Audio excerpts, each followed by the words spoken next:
Battery connector, আর একটা কি বললাম, ব্যাটারি।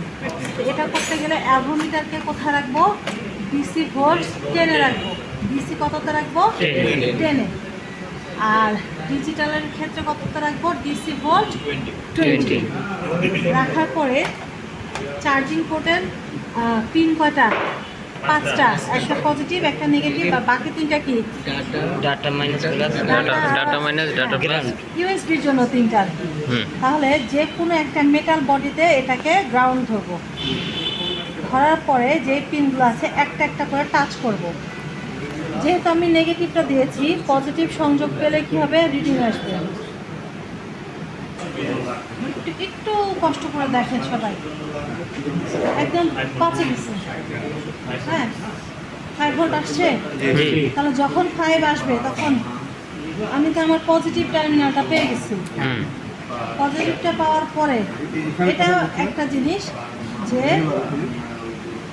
এটা হলো কি, নেগেটিভ আমি পাইনি, এই জন্য গ্রাউন্ডে ধরেছে।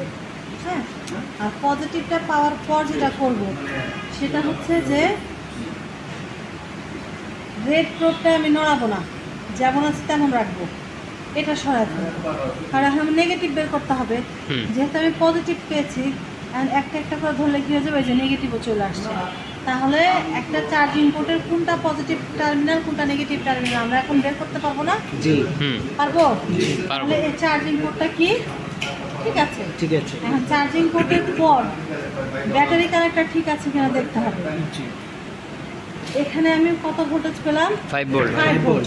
এখানে কত পাবো? 3 পয়েন্ট সামথিং 3.7 অথবা 4.2 এর মধ্যে। এখন 3.7 অথবা 4.2 পাচ্ছি কিনা দেখি। যদি পাই তাহলে বুঝবো কি চার্জিং সেকশন ঠিক আছে। ভালো আছে, আর যদি না পাই তাহলে কি বুঝবো? চার্জিং সেকশনে সমস্যা।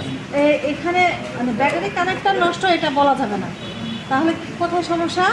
এখান থেকে যে এখান পর্যন্ত ভোল্টেজটা আসছে, মাঝখানে যে রেজিস্টার, ক্যাপাসিটর, আইসি, ওগুলোতে হয়তো কোনো ঝামেলা আছে। একইভাবে যে কোনো একটা গ্রাউন্ডে ধরে পজিটিভটা বের করবো, ওই যে চলে আসছে। তার মানে কি এটার